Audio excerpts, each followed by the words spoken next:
Take me about 30 seconds. While that's happening, what sort of questions have we got? Can I ask questions in repeat classes? Yes. So when you go into your calendar, it'll say like OET listening, and then it'll have later on in the day, about 12 hours later, it will have another OET listening, and it might say repeat.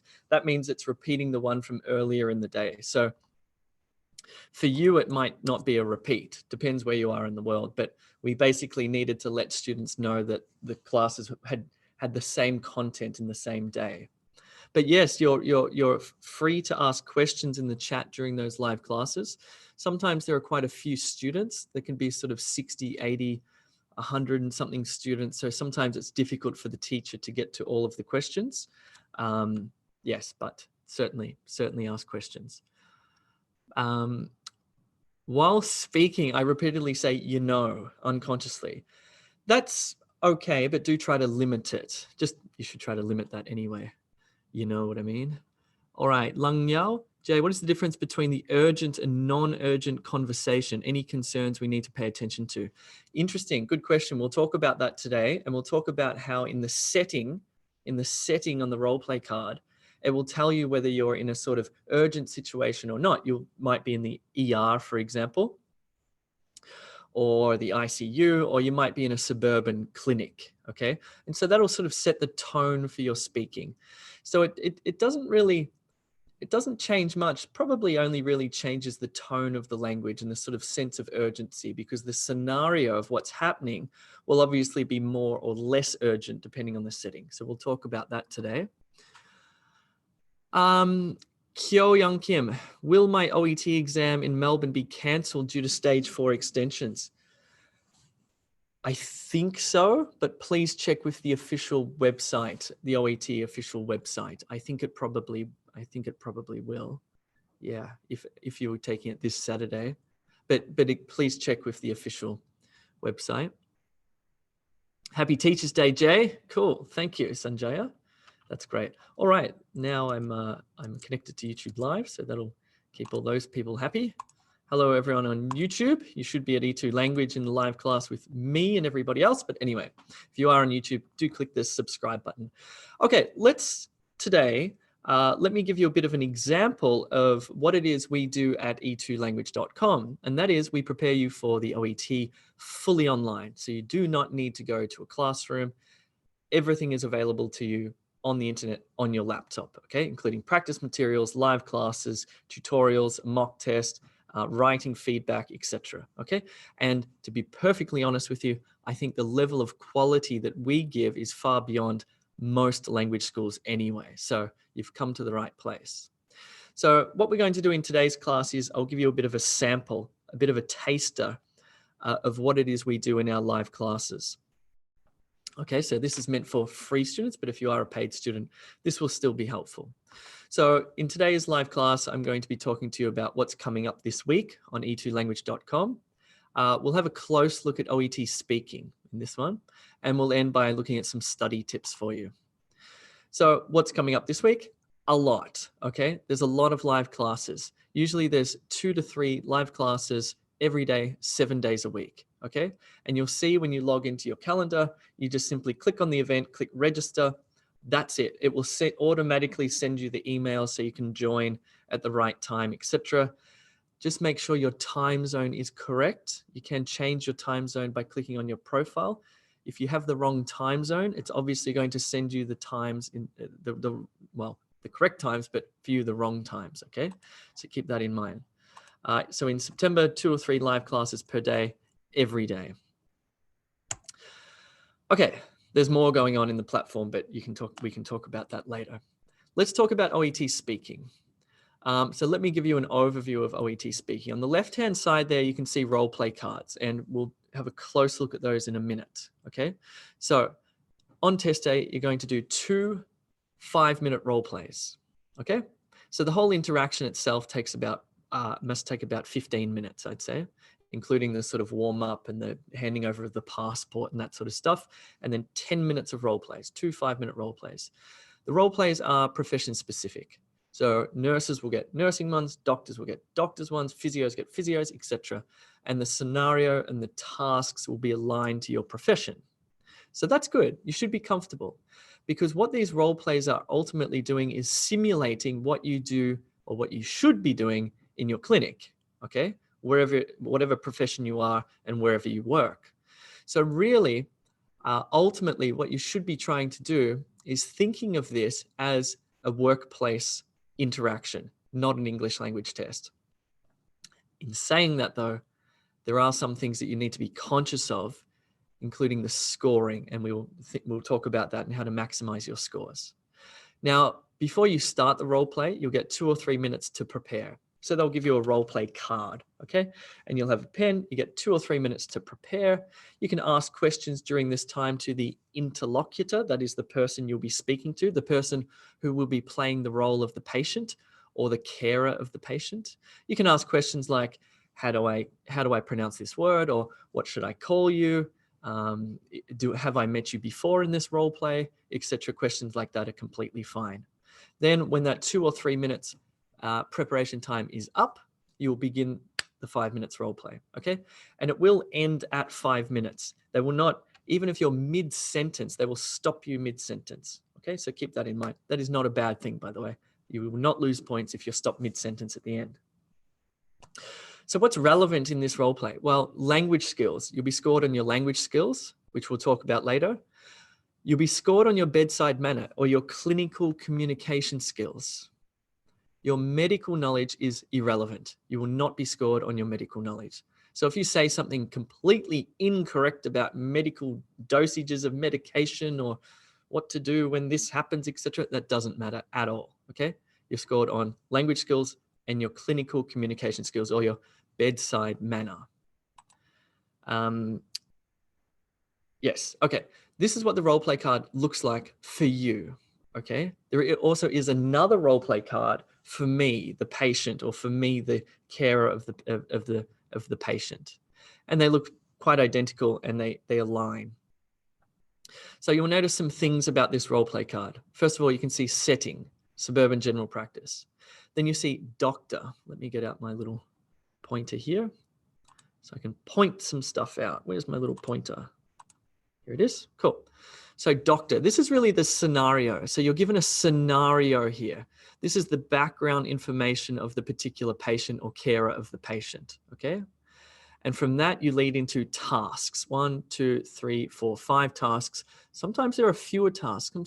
Sometimes usually about 5, but sometimes 4, 6, something like that. You can see they're quite long, and you can imagine that in the 2 or 3 minutes preparation time, you're really taking in a lot of information here. Ultimately, what you're doing with this role play, though, is that you're performing. You're performing. It is kind of like acting, and it should be a pretty good dress rehearsal for you. I'm sure you've done this many times. Okay, so candidate card, the setting, this scenario, and the tasks. Okay.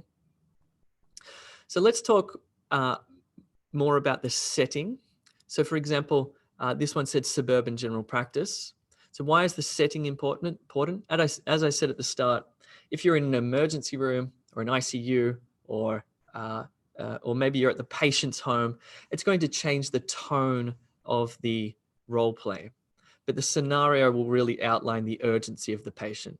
And so really it's a slight variation in tone, in urgency, importance, etc. So just keep that in mind. And again, you're performing, you're acting. So this is the sort of stage that'll be set. Then you'll have the scenario. So for example, on that medical role play card we saw, it says this 45-year-old patient is attending the practice after suffering a mild anterior acute myocardial infarct 2 weeks ago. Recovery was uncomplicated and the patient was discharged from hospital 4 days ago. He or she is not very concerned about the long-term process of recovery. I don't know if it was not very or very. Anyway, this gives you the background information. This one doesn't really tell you if you know the patient or not, but you can assume that you do. You can say, Mr. Smith, it's great to see you again. How are you feeling since I last saw you? Stuff like that. Or you can say, or you can introduce yourself as if you're meeting the patient for the first time. This one is unclear. Some of them will have very clear scenarios where it will say, you know, your patient, or your patient is returning, something like that, in which case you will greet the patient. But that's that's not that important. Okay, if you get that wrong, don't worry. That's not that critical. They're really listening for language and bedside manner, as I said before. This is what is important, following these tasks. So then you'll have the tasks. Let's look closely at these ones. So find out what is worrying the patient and be reassuring. Some fatigue is to be expected. It usually takes some weeks before full energy levels return. Let's just stay on that one for a while. So bear in mind that you'll be holding onto the role play card the whole time during this exam. And you'll be looking at it, you'll be looking up at the patient, you'll be listening, you'll be reading, and you're sort of going through this little cycle like this, okay? What you can see, which is really critical with these tasks, are the key verbs at the beginning. Find out, advise, explain, reassure, provide recommendations. And if you look even more closely, you can see be reassuring, another one here. These are really critical. These guide you as to what to do in each of the tasks. And if I were you, in the preparation time, I'd be getting my pen and I'd be underlining each of those key verbs. They're called imperative verbs. And in this case, they are imperative. They tell you what to do. Find out. So you're going to be asking questions. You're going to be inquiring. Be reassuring. You're going to be listening attentively, and you're going to be going, yes, I see, I understand. I see, yeah, that can be troubling. I understand that could cause you issues. You're being reassuring, etc. Here you're advising. You're no longer taking that inquiry-based role, but you're actually giving information this time. You're advising the patient. Here you're explaining. So you'll be saying, okay, first thing you need to do is lower your cholesterol. Okay, it's critical that you do this because of blah, blah, blah, blah, blah. So you're going through it and using these to help you. Now, of course, you can and you should bring in your own knowledge, your own knowledge. Here you're acting, you're performing. You want to stretch out the role play to the full 5 minutes. So bring in ideas, use your imagination, etc. That's totally fine. And when you practice, try to practice up to the 5-minute mark, just because it gives the examiners more language that they can listen to when they're marking you. Okay. Really, I think practice is critical here with somebody who knows what they're doing, like one of our teachers at E2 Language. Now, let's flip it around. We looked at the doctor's role play card. Now let's look at the patient's role play card. So imagine I'm the interlocutor, I'm the patient. You're sitting there, you have your role play card. I'm sitting here, I have my role play card. Mine is like the inverse of yours. Mine's the other side of the coin. So let's read again, the setting's the same because we're in the same place. Now let's read my scenario. I'm 45. I'm recovering from the heart attack. I was discharged from hospital. I'm unsure about how much exercise I can do. I'm worried that the heart attack has left me weakened. I'm fearing about physical activity such as walking, gardening, or swimming, etc. The doctors have told me that another episode may be more severe than the first. Clearly, you can see from my scenario, or the role that I'll be playing is a very anxious one, okay? I'm going to be very unsure. I'm going to be anxious. I'm going to probably pester you quite a bit, and you're going to have to really reassure me. You're going to have to explain things to me very carefully, etc. Let's just quickly go through the task, but I'll do it in more detail in a second. So for me, I have to explain my tiredness to you and my concern. I have to ask you something about physical activity. I have to admit that I'm scared of walking or running, etc. I need to ask you something else. In fact, right here, I just have a specific question that I'm going to ask you. So you can see how the tasks of my tasks and your tasks connect. So the doctor and the patient tasks connect like this. And as we saw, we looked at the scenario of the doctor and we looked at the scenario of the patient. Let's have a closer look at how these tasks align. So doctor needs to find out what's worrying the patient, and I need to explain how I'm feeling very tired. You need to advise. I need to ask. You need to then explain and reassure. I need to ask. You need to provide recommendations. Then I'm going to ask you a specific question at the end. So you can see how these key verbs are find out, explain, advise, ask, advise. You can see how they match each other. And hopefully when you're doing the role play, it will follow quite a logical sequence. Let's look at this one in more detail. So the doctor needs to find out what's worrying the patient and be very reassuring. Some fatigue is to be expected. It usually takes some weeks before full energy levels return. I need to explain my tiredness to the doctor and express my concern about the future. So as a doctor, I would say, now, Mr. Smith, I understand that you might have some concerns about your recovery. Can you please explain to me a little bit more about how you're feeling and what your worries are? Okay, so you've handed it over to me.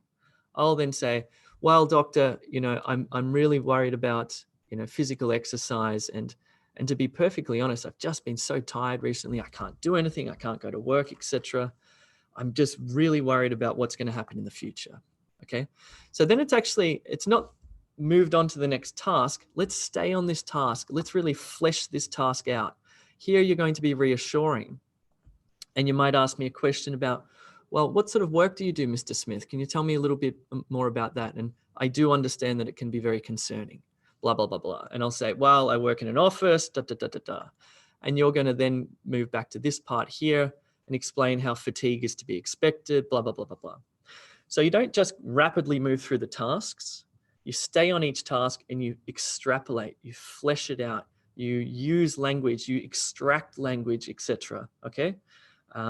Again, if you just move quickly through the tasks, you'll finish the role play in about 2 minutes, and that's not good. You need to play, you need to act, okay? So really get language out of the patient, ask questions, explain things, etc. Let's look at this one here. So I'm the patient. I need to ask you how much physical activity is advisable. I need to express my fear that I'm going to have a relapse, another heart attack if I walk to the office. You as the doctor need to reassure me that my concerns are appropriate. Don't just dismiss me. Say, yes, we completely understand that what you're going through, and it is something to keep in mind. You don't want to overexert, etc., whatever you want to say. Moderate physical activity is all right 2 weeks after. There's details in here. So again, flesh them out, stay with it, spend. Well, if there's 5 tasks, you really want to sort of spend about 1 minute on each task, yeah? So get the conversation rolling. Patient asks, what can I do to reduce my risk of further attacks? You need to provide recommendations such as diet, relaxation, stress management, whatever. Again, use your imagination. You might talk about doing yoga. You might bring in some information that you personally think is a good idea. That's totally fine. Okay, so how do we use the role play card? Well, yeah, it's tricky. So you get your 3 minutes to prepare, then you'll be holding the role play card. How you use it is like this. You'll be sort of reading, you'll be speaking, you'll be transforming what's written here. You're not just going to read it out word for word. You certainly can use phrases and definitely use phrases and words from here. But because it's more than just one sentence, you're then going to expand upon it. So I'm going to be reading. I'm going to say, now, Mr. Smith, I understand that you have some issues or you have some concerns about your recovery process after your heart attack. Can you tell me a little bit more about that? So I'm reading and speaking at the same time. What's unbelievably critical for OET speaking is your ability to listen attentively and respond appropriately. This is, as we'll see in the criteria coming up, this is a critical part. If you're just concerned about your speaking, because this is a speaking test, that's not a good strategy. You need to listen very carefully because your responses are also marked, okay? So I'm going to be reading, speaking, listening very carefully, responding a little bit, then turning back to my role play card to extract a little bit more information, to ask another question, listening very carefully, responding. One of the things that can happen is that the interlocutor will just drop a little hint of something. It's called picking up on patient cues. For example, let's say you're inquiring about my concerns of physical exercise. And I say, I explain my concerns around physical exercise and even walking to the office. And, I won't even be able to go for a walk with my dog. Okay, so I've just dropped this little important thing. You need to listen carefully and just say, well, in fact, I think it would be actually fine for you to walk the dog once or twice a day, as long as you're not running and you're just walking around the block. So just pick up on the little things that the interlocutor says. Okay, again, attentiveness is critical here, and that's what you'll be doing for the full 5 minutes. What happens if you miss a task? What happens if you forget to explain the importance of exercise, or the interlocutor skips a task? Okay, that's fine. Come back to it later. Let's say you find out what's worrying the patient, you advise the patient, then for some reason, you then reassure the patient, okay? And you provide recommendations, whatever. Or after this one, you think, oh, I haven't explained the importance of exercise. You can then, what you can do is, if you want to talk about something, you prompt the patient. For example, you say, Mr. Smith, now, have you thought much about exercise? Bring it into the conversation. And then say, I'd like to explain to you a little bit about why exercise is so critical for your recovery. Okay, so bring it in. So practice doing that. I guess another key tip here is you are leading the role play. You are in charge. You're the medical professional. The patient or the interlocutor is taught to make you search for language. That is, if the role play comes to a sort of awkward silence, it's not my job to then move on and ask something. It's your job as the doctor or the nurse or whomever you are to then move the role play forward, ask a question, etc. So you are in charge here, okay? Keep that in mind. You're leading the role play. Oi, what's going on here? Okay, let's talk briefly about how you're scored. So you're scored on 2 major criteria. You're scored on language skills, of course, but as I mentioned, you're scored on your bedside manner or your clinical communication skills. What do they mean? Let's take a closer look. So your language skills include intelligibility, fluency, appropriateness, and grammar and expression. Let's go through them one by one. Intelligibility is your ability to be easily understood. Easily and immediately understood. So that includes things like your pronunciation, your pausing, your word stress, your sentence stress, your intonation, your connected speech, etc. Basically, all of the sounds that you're making. And are the sounds that you're making, they don't have to be native speaker like, but they have to be clear. So this is really about clarity of speech. Fluency is your ability to speak without too much hesitation, too much searching for language. Try to limit the ums and ahs. They're completely normal and natural, so it's fine, but you don't want to get stuck sort of going, that's not good. Again, you want to keep the conversation flowing. Speak at a moderate tempo. When people get nervous, they tend to speak very rapidly. So try to be conscious to slow down your language. Just be mindful that the interlocutor is not marking your speaking. The person you're speaking to on test day is like an actor. They're just there to elicit your language. Your language will be recorded on a device and then sent to an examiner who's different, who later on will be listening to your role play and marking you according to the criteria. So just be mindful of that. Speak clearly, speak at a level that is loud enough to be heard, etc. So appropriateness, this incorporates things like formality. For example, you don't want to be too informal, you don't want to be too formal. Think about who you're speaking to. Are you speaking to an elderly gentleman, for example? Are you speaking to a 21-year-old girl? So your language will slightly differ in formality according to who you're speaking to. This also incorporates tone that we spoke about before. If it is an urgent situation, let's say I've got a terrible toothache. I'm speaking to a dentist. Terrible toothache and I'm just in terrible pain, etc. There's going to be a sort of tone that you'll take with me to reassure me, calm me down, etc. That's incorporated in here. And of course, grammar and expression. This is grammar and vocabulary, which on test day, you probably won't be thinking too much about this. This should just be the underlying basis of your language. Each of these are scored out of 6, okay? So you get 6 for each of these. You're also scored, as I mentioned, on your clinical communication skills. These are relationship building. Let's go through them. Relationship building, understanding and incorporating the patient's perspective, providing structure, information gathering, and information giving. Let's talk about A and D first, because these really happen at the beginning of the role play.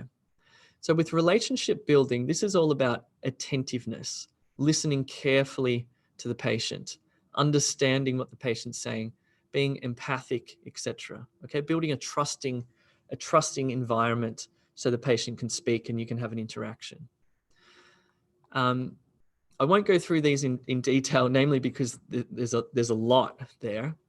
I think we're going to put a video up actually on e2language.com. There's a video under scoring in the speaking section. If you go to speaking, click on scoring. There's a video where I go into depth about each of these and explain each of these and each of the sub-criteria as well. Providing structure, just briefly, is using language to, like, for example, if you're giving an explanation, if you're explaining to Mr. Smith about what he can do to reduce the likelihood of another heart attack. You know, firstly, Mr. Smith, the best thing you can do is this. In addition to that, what you want to think about is this. So what I'm doing is I'm using language to structure my explanations.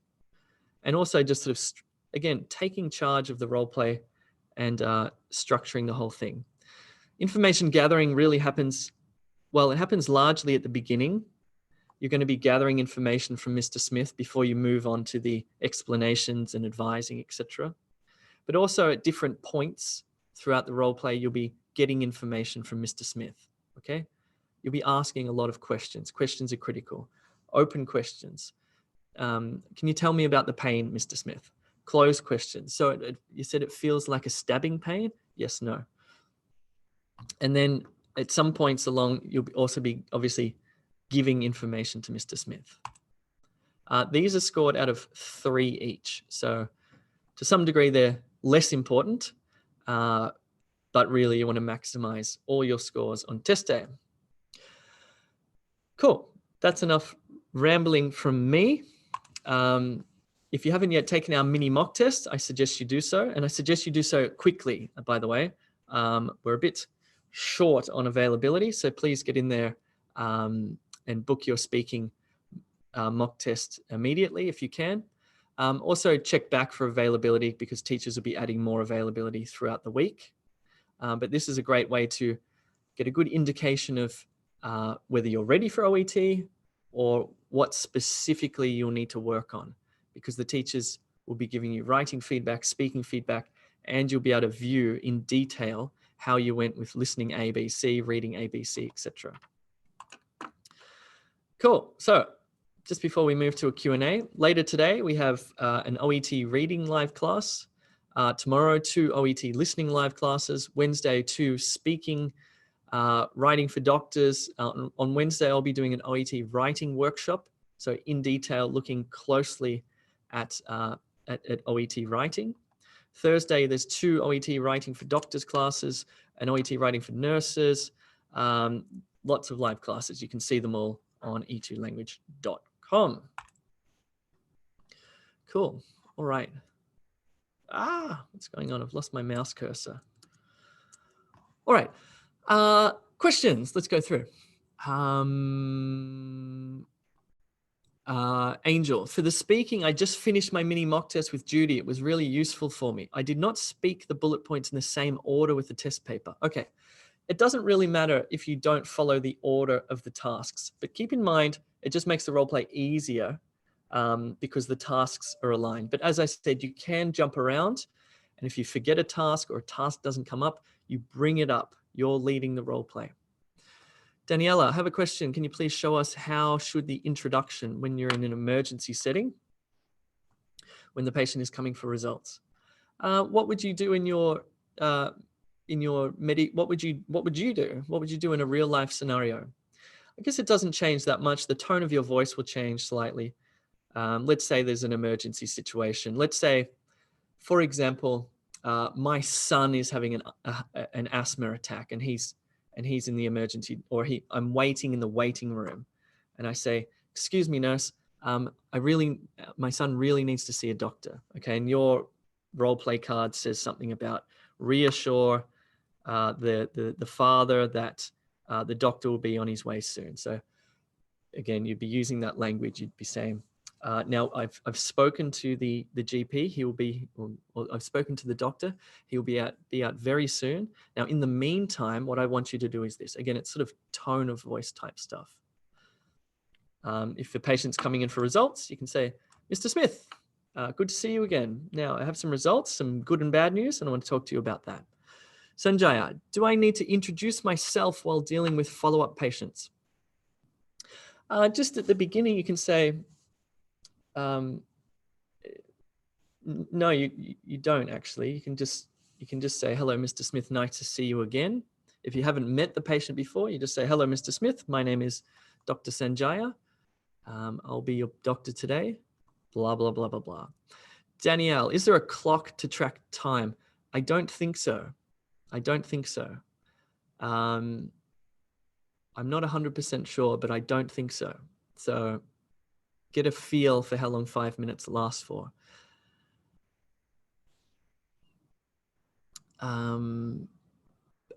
Zubia, can you please explain about signposting language?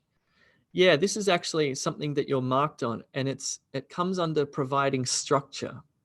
Signposting language means that you use specific words or phrases to indicate when you're changing topic. Okay? So for example, okay, let me just do an example. You would say something like, "Okay, so Mr. Smith, are you clear on the amount of exercise that you're allowed to do over the next few weeks?" And you'll say, "Yes, I am." You say, "Okay, now that that's clear, I'd like to now talk to you about medications." Okay, now that that's done, let's move on to this. So that's an example of signposting, a change in topic. I'm moving from one task to the other. So instead of just sort of randomly or quickly moving to the next task, I'm going to make it very clear that I'm moving to the next task. Make it very clear for Mr. Smith to understand me. Signpost language can also be discourse markers like, okay, firstly, the first thing you need to do, Mr. Smith, is this. The second thing you need to do, that's also signposting language. Sharon, Jay,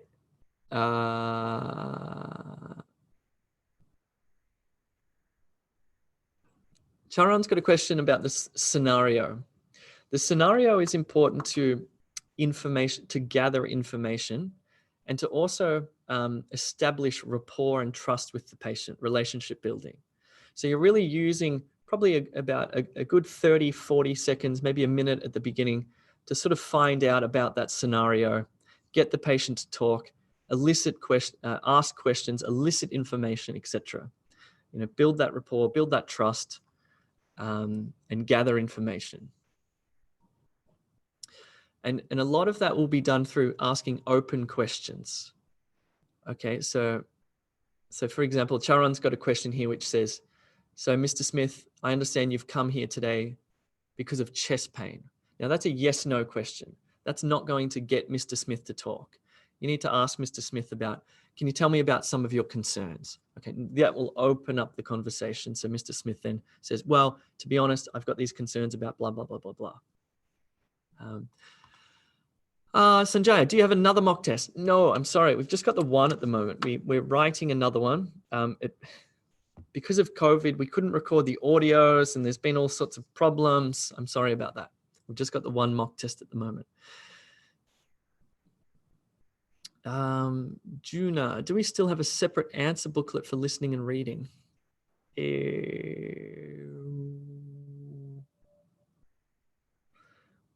I don't know. If you go to the official OET website, you should be able to find that out. I know for reading part A, it's definitely a separate separate book. I'm not sure about reading part B and C. I think you would just make the, can somebody please answer Junar's question? Is there a separate booklet for listening and reading? Tursit, what subscription on E2 language do you recommend for a beginner? Express Plus. It's perfect. Comes with 25 live classes, all 6 full practice tests, and the mini mock test that gives you speaking and writing feedback. That's the place to start because, well, the mock test gives you a stake in the sand as to whether you're ready or not to take the OET, or more specifically, what you need to work on. Then you've got all the practice materials and the live classes to then work on your weaknesses, okay? And if you need, you can upgrade from the Express Plus to a higher package that might have one-on-one tutorials or more writing feedback, etc. I think the Express Plus is $59 US, $59 US. So if you think about that, you get 25 live classes. So it's about $2 a live class. And the plus the feedback on your writing and speaking, plus 6 full practice tests. It's pretty good value for money. Sailesh, what do I do if I forget to ask the patient's name? Just make it up. Doesn't matter. Just call the patient Mr. Smith or Mrs. Smith or whatever. That doesn't matter. Joseph.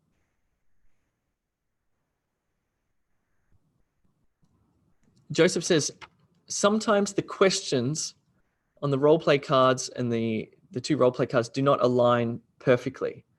How do we deal with that?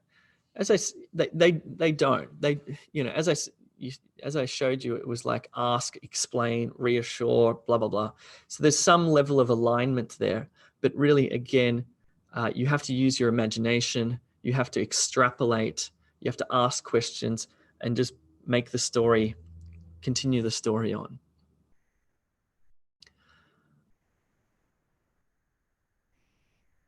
Oh, here's a great question. Lung Yao. Do we have to recap or do a summary at the end of the conversation? Or do we only do that if we finish the conversation too early? Right, yes. So if you find yourself coming to the end of the role play and there's really nothing else you can cover, what you can do is do a bit of an overall summary. And you'd say, okay, Mr. Smith, well, it was really good to see you again. I'd like to just summarize what we talked about today. So as I understand it, you're having some concerns about physical exercise, which I said, it's totally fine if you blah, blah, blah, blah, blah. We also talked about this. So you can use up some time at the end by doing an overall summary. And that's a nice way to finish. If you don't have time for that, so be it. That's fine.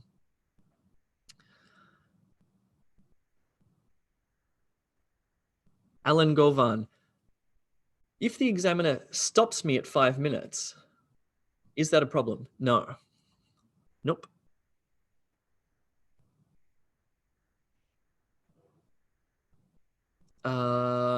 People are worried about how to introduce themselves, etc. It doesn't really matter.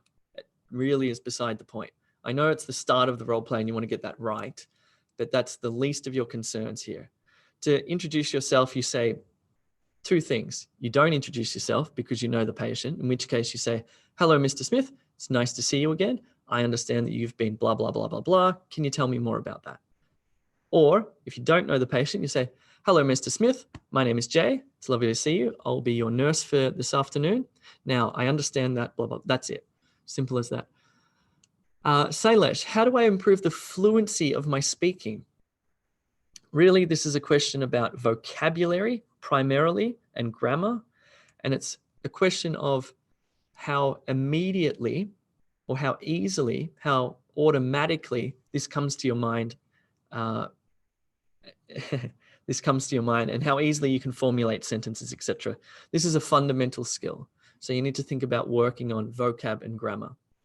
You can also do some speaking practice.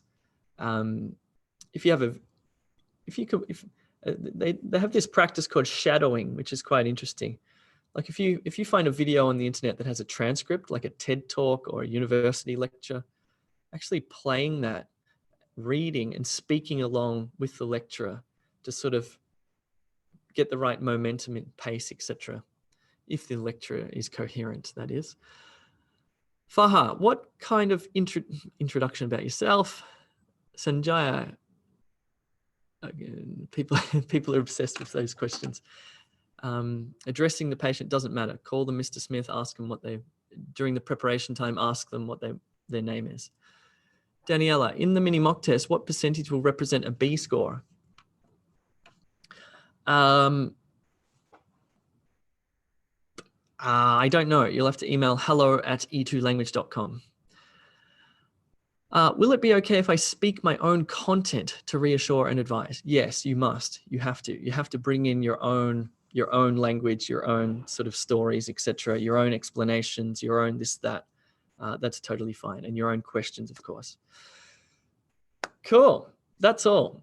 I think we've run out of questions, so that's nice. Okay, well, I might see you all on Wednesday for the writing workshop, which will be good. Looking forward to that. If not, you can see the other E2 language teachers throughout the week.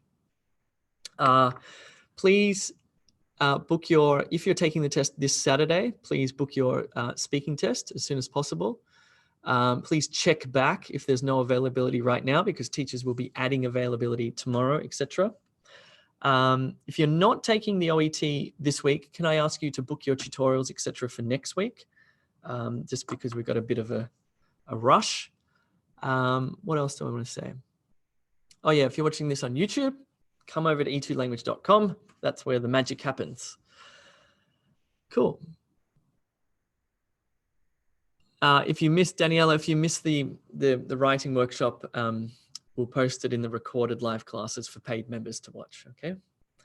Cool, no worries. Thank you very much. See you soon.